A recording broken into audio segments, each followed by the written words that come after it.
Hello, welcome to Nutrition Counselling Unscripted. My name is Catherine Morley, and I am here in Mi'kma'ki, the traditional lands of the Mi'kmaq people, and today known as Nova Scotia. Joining me is Carol Townson.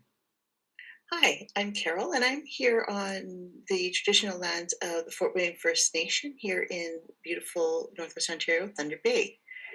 So, Cath and I decided that we really wanted to have an opportunity just to really talk about nutrition counseling. We met back in 2020, was it, Cath? 2020, yeah, June, I Yeah, think, yeah. yeah, on a brain date through Dietitians of Canada. And Cath had posted the most interesting thought, which really intrigued me, when she was really questioning about the term compliance and sort of that status quo that we sort of use in nutrition counseling, which really was a springboard for her and I to have many upcoming conversations. Yeah, we met once, so we started at that designated time at the Dietitians of Canada conference. Brain dates are you post an idea, people respond and say, yeah, I'd like to talk to you about that. So Carol responded. And then our time, I think we had 30 minutes together, went by so fast, we decided that we'd better talk more often. So we did. We met once a week for till November, I think, Carol. Yeah, somewhere around there. And at that point, we thought, wow, we need to bring other people into our conversation. Mm. And so we tried to figure out, then it's the end of the year and holiday season and whatnot. So we tried to figure out how we would do that and decided to offer what we called gather rounds around nutrition counseling. And it was a trial, right, Carol? We were trying to see whether there were other dietitians who, like us, were interested in bringing critical social theory really into nutrition counseling roles and thinking about social justice and so on. Right. Yeah, and it was so interesting because we did have six other dietitians from across Canada who actually signed up and spent some time with us chatting about it. And it was I found it just exhilarating to know that there were other dietitians that were really questioning, sort of about how we do nutrition counseling and what we could do differently. Yeah. So I like the idea that from there we were able to actually then offer some other their sessions. Um, I can't remember how many we offered, We but offered five, five. and we had Yeah. 10 participants per session. Not everyone came all the time, but that's what led us to today and this podcast because folks, not only those who had registered, but others asked if they could get a recording of the conversation. And well, we hadn't thought of that before. So here we are. We decided to offer podcasts as a sort of entryway, I guess, into what we're thinking, and we are looking to the future and trying to figure out how do we, um, move beyond Carol and I having conversations, but to bring other people in. It's all a work in progress, Carol. Us trying to figure out what to do. But here we are with our first podcast. So, So Carol, I think the term that interested us at the beginning was the notion of compliance. And we both had a visceral reaction to that. So, yeah. Maybe we could just say a little bit about that, and then we can get into what we plan to cover today. sounds good. Yes, you were so right about having a visceral reaction to the word, um, the non-compliant client. Yeah. Because when I read that, I remember thinking to myself, like, okay, I got to go talk to this woman because it really had upset me to think that a client could be non-compliant. Because for myself, when I think about compliance, someone can't be non-compliant with what they want to achieve. So when I started thinking about compliance, it's the fact that I'm not actually meeting what my client's need was or what the person I was working with, what their need was, but my own set. Uh, And I think for myself, this is where I really started to question the work that I was doing as a dietitian, was to really try to understand how come clients were getting frustrated, how come I was getting frustrated mm, when I was working in a system and a framework that didn't fit for either of us. Hmm. So I think where the non-compliance came from was me having to set all my expectations to the side Yeah. and just really sit with my client and say, hey, what is it that you want? Yeah. And as long as I was working on their goals, they were always what we would call compliant. So just to clarify, you said something there. I've got to go talk to this woman. What she means is me. She was aiming to put me in my place because I had written an invitation to this brain date in such a way that it looked like I was a proponent of compliance, and she was going to give me a piece of her mind. And so, and so did she ever give me a piece of her mind? We ended up talking, like weekly since then. So not quite weekly, but almost. So yeah, so that's kind of how we met, right? Not kind of. That's exactly how we met. Is how can it be that others in our profession and in health and human services overall are so comfortable with this term compliance or labeling a person as non-compliant when it felt so contrary to our philosophies about what we were aiming to do through our work? Would that be accurate, Carol? Does that sum it up? Yeah, that sums it up wonderfully, Cath. Oh, thanks, Carol. And from my perspective, it was this, downright rudeness, really, about imposing your own imperative on another person without taking the time to get to know them and what their issues are. And okay, I can hear people right now saying, I don't have time for that. And I totally get it. I've worked a long time, more than 2 decades in doing what we call in dietetics, direct patient care. I know all about time constraints. And Carol, you work in that area too, do you not? Yes. Yeah, definitely. That's where I spent my whole career, is working, frontline, working directly with clients, both inpatient and outpatients. Yeah, so we get the busyness. We totally get it. But I am a true believer in the idea that maybe there are things that we are doing that we don't need to. And as we have talked about in the gather round and in our own conversations, the importance, the essential nature, it's not just important, it's absolutely essential to witness a person's narrative, create space for that to happen, and through that develop our own skills in really listening to try to articulate along with the person you're working with, what are they doing? Yeah, like not what are they doing? Why are they there with you? Why have they chosen to spend that time with you? And so on, right? So we're going to talk about compliance and non-compliance a lot in the future. So that's just a little tiny taster of what how we met, and so now a little bit more about us. That's what we wanted to cover in our first podcast. So one of the things I found was really interesting when I first was chatting with you, Cath, was how you and I kind of came to the same place, but took very different routes and very different journeys to get here. I was hoping that maybe you could share with people that are listening about why you decided to get a PhD or why you decided to go to art school, because it's very different for a dietitian.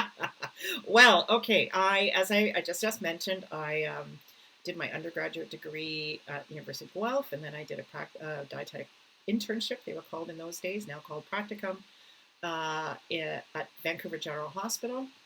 Got a job working in clinical nutrition at Vancouver General first, but then over at the cancer agency. It became pretty clear to me pretty quickly that the reasons people wanted to talk to me as a dietitian, so not me personally, but a dietitian, had to do I always thought had to do with symptom management or controlling, trying to keep them as well as it could be through cancer care. And of course, that's what people wanted to talk about. But the things that really puzzled me was when they brought in their values and belief systems, particularly related to, eating well or eating, according to my instructions, if you will. What would you call it? I don't even know the words that we use. And then that would be a signal that they're being a good person.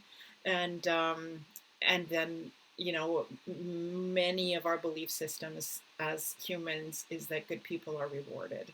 And I think people were trying to um, what would be the right way to say it? Optimize the outcome of their cancer treatment by being good. Um, I didn't understand any of that at the time. I just felt like, why is it that we're spending? Okay, this is me at my self confession of not goodness. Of of why isn't anybody interested in talking about food and nutrients? Huh? How come we're spending time talking about how they feel about food and eating, what their beliefs were about food and eating. And I felt wholly unprepared to do that job. I had done a master's degree in adult education. And what did that teach me? About how to be a better educator, meaning how to give people information, but not engaging them in conversation. Let me rush to say I started that in the 1980s. And so things have changed enormously since then. But at the time, goodness gracious, that's over 30 years ago. Holy. So things have changed enormously. But at the time I was doing my adult education degree, it was more on, setting objectives. And well, you still do that, of course, but setting objectives, setting up teaching plans or discussion plans or focus group plans or whatever, but not so much, oh gosh, what's the word? Being more of a facilitator of conversations, of inviting people's conversations. And I wanted to learn more about all of that. I just really wanted to be a better nutrition counselor. Luck was with me. I happened to move to Calgary. I happened to attend a session on community rehabilitation and disability studies. I felt these are my people. These are the people I need to learn from about all the things I just said about, inviting people to participate, like to share their pain and trying to figure out of all the things that we have learned as health professionals, what on earth is going to help. And mostly it's get out of your own way, I think. That's what I learned. And so what I studied, Carol, was, what did I call it? Women's experiences of eating while living with serious illness.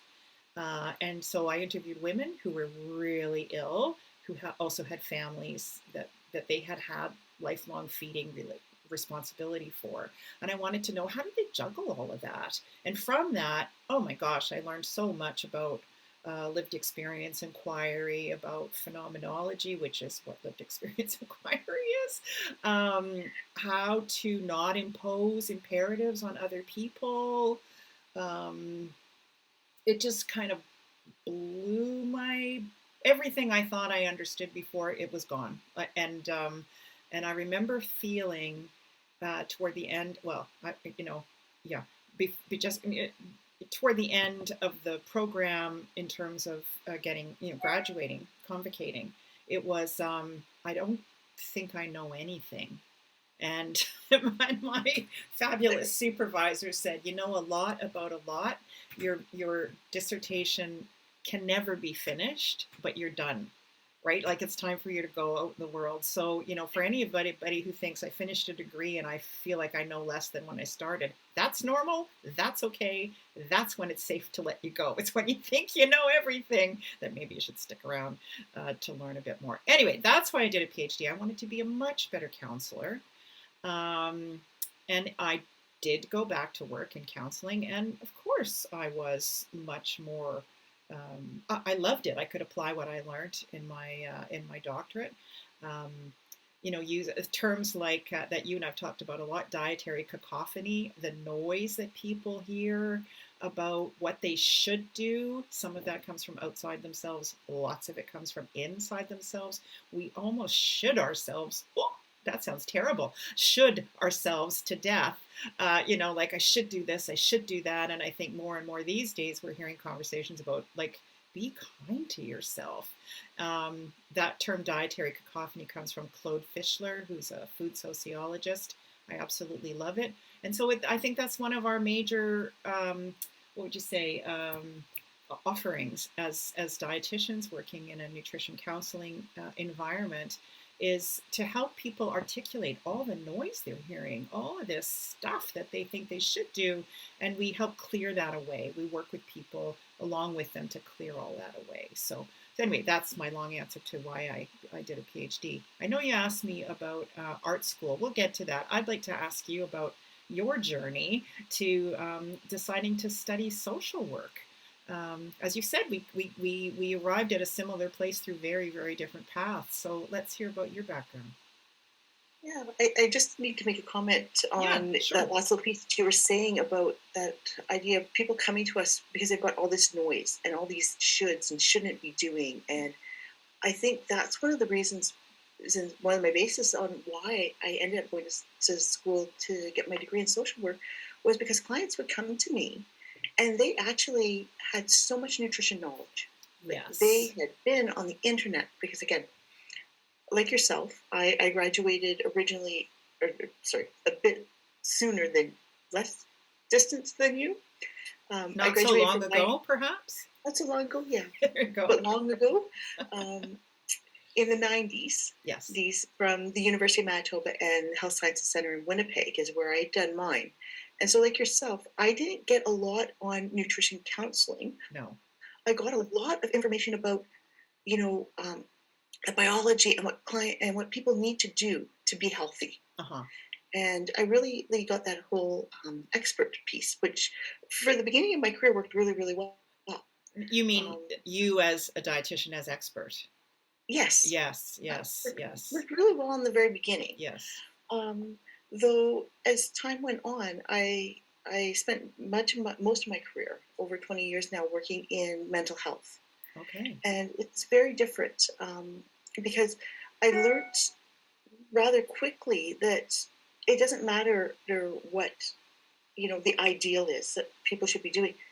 They didn't have the means to do it. Yeah. So I really started recognizing that I needed to meet people where they were at and see how I could help support them to do the best that they could do in the moment. Well, with that, some job changes and that, I started recognizing that I wasn't really being helpful to clients because I didn't know how to do that. I see. I didn't know how to just sit with somebody and to feel comfortable that I was allowed to do that, which you and I've had many of these conversations about is, as a dietitian, am I allowed to do something other than just talk about food? Yeah. And so going back to school and getting my degree in social work really helped me with some counseling skills of just being able to sit in the unknown and sit in what would be, for myself, really uncomfortable. Yeah. Because I didn't know. Yeah. You don't know what people are going to bring into your office or bring to you. Which feels pretty, what's the word you just used? Well, more than uncomfortable. Like it's downright scary. It was. Like, oh my gosh, what's coming at me here? Yeah. Yeah. And it was extremely scary. And so the piece that I found was when I was able to actually go and with social work, talk to other social workers, it really helped me start to recognize that I don't need to know what's coming.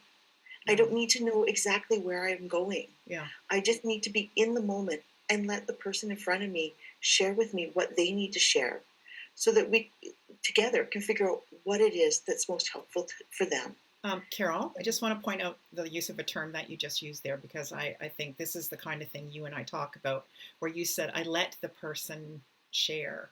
I think you and I will agree that we don't let people do anything. We, she's laughing.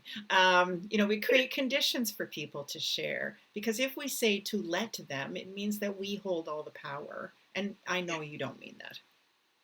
No, and I love that you catch my language because I'm still working on that. Yes. Well, please do that with me as well. Yeah. And I mean, I will even share that with people when they come to my office that I'm really working on dismantling what I know and the way that I knew things. Because I've spent my majority of my career up until the last, I would say, 7 years. So I'm new at this, looking through one lens and one lens alone. Yes. And now being exposed and recognizing that there's so many different ways of knowing, so many different lenses that I can actually look through. that I sometimes don't even catch the language that I'm using. Yeah. Yeah. And so I so appreciate when people will point it out and go like, oh, that's not what you meant, because Oh, you're right. for It's not sure. about letting somebody, it's about making space Yeah. so Yeah. that all voices are heard, Yeah, right? yeah, for sure. And I think what's really important about that, especially, well, whether you're a social worker, a dietitian, or anyone who's working in human services, is that people are so socialized to be passive that it comes as a bit of a surprise, I think, for some people that you and I might really want to hear their story. So that's not, what's the word? It's not that it's not easy, but it will take time for all of us to reshape our thinking, don't you think? Well, I totally agree, because I think about, just if I reflect back over the past couple of years, I used to have an assessment form. And my thing was, I had to get that assessment form completed when I first met a client, because that's what I need to know. Yes. And I Including a found, weight, I'm sure, Carol. Including a height pardon? and a weight. Oh, yes, yes, including height and weight, including, BMI, including Oh, all Lordy. these Yep. pieces that you and I will chat about. Mm-hmm. Um, but I found that it was like filling in these little check boxes. And at the end of the, like, I would finish it and I'd be like, great, I did this.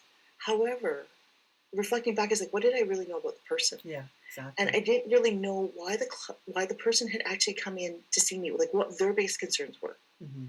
So I've actually come to a point where I'm comfortable that I don't have an assessment form. Yay for you. I mean, you do have a I do. very rich and deep assessment of people in a way that BMI will never help us understand another person. No, and in a way which check boxes are not there. It's Yeah. more, as you were talking about, having the person share their story, their Yeah. nutrition journey, Yeah. so that I can understand how I might be able to be a person that could offer a little bit of help right Yeah. now. Like, what of all the things that I have heard about or read about or learned would be useful in this situation? I think about that as the words I use for that are learning about people and their relationships with and through food, right? Their Yeah. own relationship with food. And often people say, well, I don't have a relationship with food. I just live to eat. And you're going, well, that's your relationship with food, right? And then through food with other people, because we are social beings. And there are some of us as social beings, I think you and I are two of those people, who have a primary feeder role in their household. Correct, Carol? We have this role. Oh, yeah. Oh, yes. And there Yes, are yes. others. When you read the literature, it's kind of humorously put, which is that people are surprised that, oh, a meal just showed up. How great is that? Or I was at our writing group here in our little town in Nova Scotia last week, and one of the people there, when we were talking about what am I working on, she said I was married for 40 years before my, and then her husband died, but she goes, at about year 37, I lost my mind and went, it must be nice to just have meals show up on the table and you do nothing to get them there, and she was screaming at her husband. He's going, what, like what? I don't know what's going on. And so that's what I mean, right? There are people who have those roles. So I think it's so important for us as dietitians to be aware or to listen for those things that people are telling us. Like, what is their role in food getting in their house? What, and all of the stuff that can go along with that, depending on how many people are there, depending on their, relationships. Are they, positive ones? Are they a bit testy?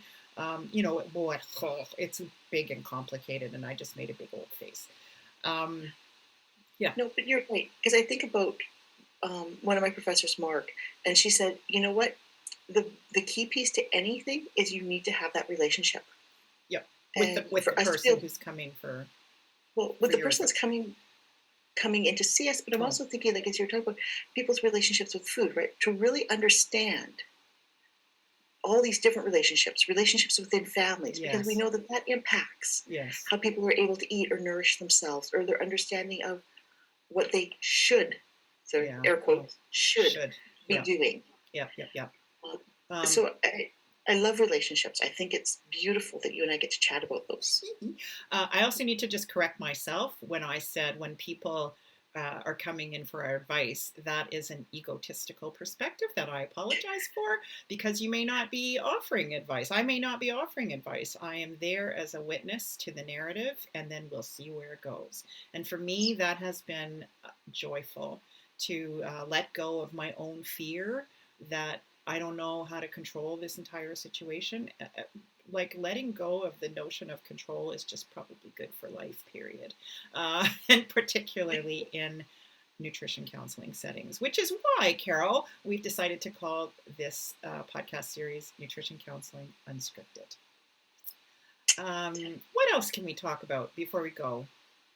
Well, I think we kind of hit on it, but I know one of the things that when we were offering these series and we were talking with dietitians, one of the things that we heard several times is people were becoming really disillusioned with our profession. And we heard some people even tell us, like, I don't know if I even want to be a dietitian anymore. We have heard that. So I just really love to hear from you, Cath. Why are you so invested in our profession? Why do you? Oh, well, thanks for asking me that, and I'll ask it back to you. Why am I invested? Because in two reasons, maybe, well, multiple reasons. But two in particular are having worked for decades with people who are seriously ill and with their families. I know it that our efforts, and I don't mean me alone, but I mean dietitians working with people at times in their life that are highly traumatic. They're living with all kinds of and I'm talking about people living with serious illness. I'm not talking about the kind of work that perhaps you've done or other dietitians do. For the work that I did, people going through treatment for cancer, but it could be anything. And I also want to say, Carol, that as you know, I've lost two brothers, both to serious illness, one a neurodegenerative condition, ALS, and another to liver failure. And so being on the family side of things and knowing how helpful it is when you actually have health professionals who will work with you, alongside you. So I know it in my heart that being with another person, witnessing their grief, listening and trying to articulate back to them what you thought you heard, and then if there's anything at all that you can offer, because we know a whack of stuff about nutrition, food, and so on, right? But what of it is relevant to a person at that time? And it could be something really, I don't want to oversimplify this, but something as simple as eating right now is hard in your situation is hard. It feels hard because it is. It's so different from the norm for you. And that in itself, which is called social comparison, is helpful for people to know, oh, this is hard because that's the way it is. Oh, okay, I feel better now. You know what I mean? I think we can, and that takes no time at all to say something like that, right? Okay, that's not true. It takes a few seconds. But it makes a little difference to a person to be able to hear. It does make a difference. And so once I dispensed with the whole idea of, I'm going to get in trouble if I don't give a diet sheet. I even hate to say that word right now, but sometimes diet sheets are extremely useful. Like for instance, when I've met people who have just learned that they have celiac disease, let's say, well, a list of foods allowed and not allowed is super duper helpful because you and I are familiar with what gluten is and where it's contained, but people who haven't had to think about that before do not know. I will say that the number one question I get is, distilled alcohol still okay? You betcha. There's no gluten in that. So can I still drink rye whiskey? Sure can. Can I drink beer? No, not unless it's made from millet or rice or something else, right? Anyway, I know that there you go. That's like a tiny bit of nutrition advice, but it takes takes seconds and then people feel relieved. And I love that feeling. I love knowing that, particularly when people are really struggling and really having a hard time, having that conversation with somebody so that they can worry less about food and eating, I think. I've often said to people to make eating less awful. Let's work together to make eating less awful for you, which is so contrary to the healthy eating message. Do you know what I mean? But so I guess for me it was being able to dispense with what I was taught or told I was supposed to do, and really be there for a person. I love that. And secondly, Carol, it has to do with my role now as an educator. I work as a professor training people who aspire to become dietitians, and being able to convey these ideas or share these ideas with students, and inviting their narrative sharing, right, about how does that feel, because I think many of them got into the business. Well, we know this. We know they came into the profession. I call it the business, but they got into the biz because they thought that's what they were going to do, is tell people what to do, and then everybody would be grateful. And guess what? That doesn't work. So introducing these ideas really early to them in their training, so that they don't have to struggle along the path that you and I did. And these folks, these are colleagues who say, I'm disillusioned with this. I don't want to do it anymore. I don't want our students to be those people. I want them to go, gee, there's a lot of social issues to address in and through dietetics. You and I just attended a conference on social justice in dietetics, and things about Indigenous health and prosperity, that you're really interested in that. You can talk about that some other podcast, not today. Let's see. I'm really interested in end of life and grief support for families. I'm really interested in feeding relationships, all those kinds of things. So all of that, when I look at it in its entirety, is about love, and about how people, like I always say to students, I couldn't do the job I do as an educator if there wasn't love there. And they all get mixed up about confusing that with romantic love. And I don't mean that. I mean it's love for us as humans working with other humans. That's what I think is the gift and the privilege we get to have when we become registered dietitians, is we have the privilege to enter into other people's lives. And I really envision that dietitians feel so comfortable doing that with humility and grace and love for other people. So that's my answer. How about you, Carol? When you hear about colleagues who say, I don't think I want to be a dietitian anymore, how are you invested in all of this? I think the reason I'm so invested in it is because I walked that path. I remember sitting back going, I don't know if this is where I need to be. I agree with you. I came into initially young, brand new high school grad, went into school thinking, I'm going to fix the world because food is so important and it's the root of everything, that I'm just going to help everybody get better. And then the real world hit me. And I realized that, all my book smarts and all of everything that I know is not necessarily going to be helpful. Yeah. So I think the reason I'm so invested is because I originally looked at things as being, I need to fix an individual. Yes. I need to work with that person. Oh. And if I just work hard enough and they work hard enough, we can fix this. Oh. But it's not about the individual. No. It's what I've become, that I've really started to really learn.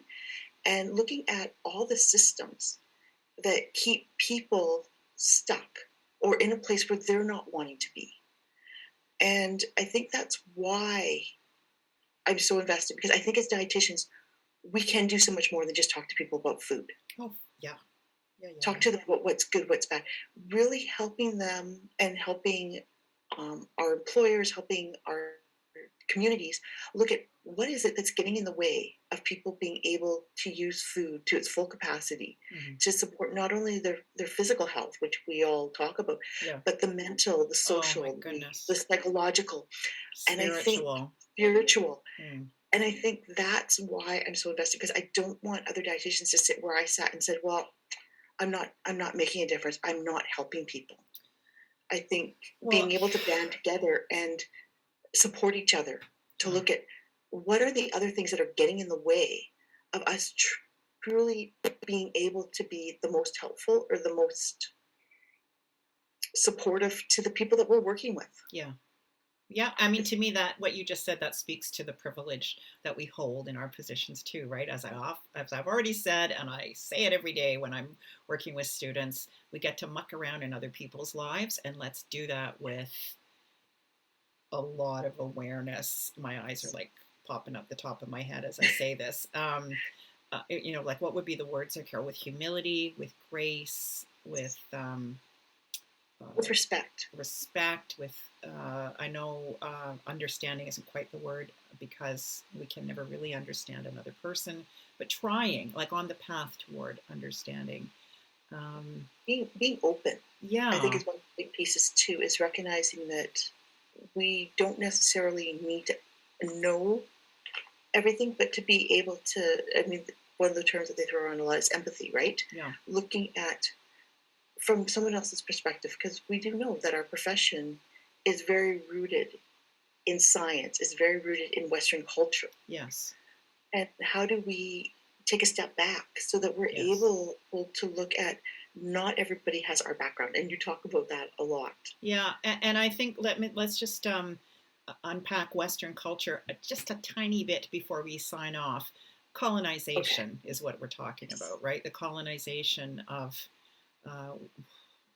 all of our institutions, how that's connected with a colonizing mindset, and it just brings me such joy when I'm in the company of you and others when we recognize how much we've been socialized in that, and that there's got to be another way, and there are other ways. And so if I could sum up to say, you and I aren't saying we have the answers in terms of nutrition counseling, but we do want to open up conversations about it all. Exactly. Would that be right? And I think that's the key piece right now for our profession, is to start these conversations. And we know that they're going to be difficult conversations for a lot of people. Yeah. So this is so everyone who's out there listening, this is what we're all about. I hope you can tell through the tones of our voice that we love talking to each other, and we're on Zoom right now, so we can actually see each other, and we're both smiling broadly. So this is what we're going to do: is we're going to pick a topic, and we're going to focus in on it, and just see where our thoughts take us. And we welcome comments. We welcome suggestions of things you'd like us to speak about. Anything else, Carol, before we say goodbye? I don't think so. I'm so excited that we've actually started these conversations, and hopefully we can keep them going. Awesome. All right, Carol, signing off for Nutrition Counseling Unscripted podcast number 1. Bye. Bye.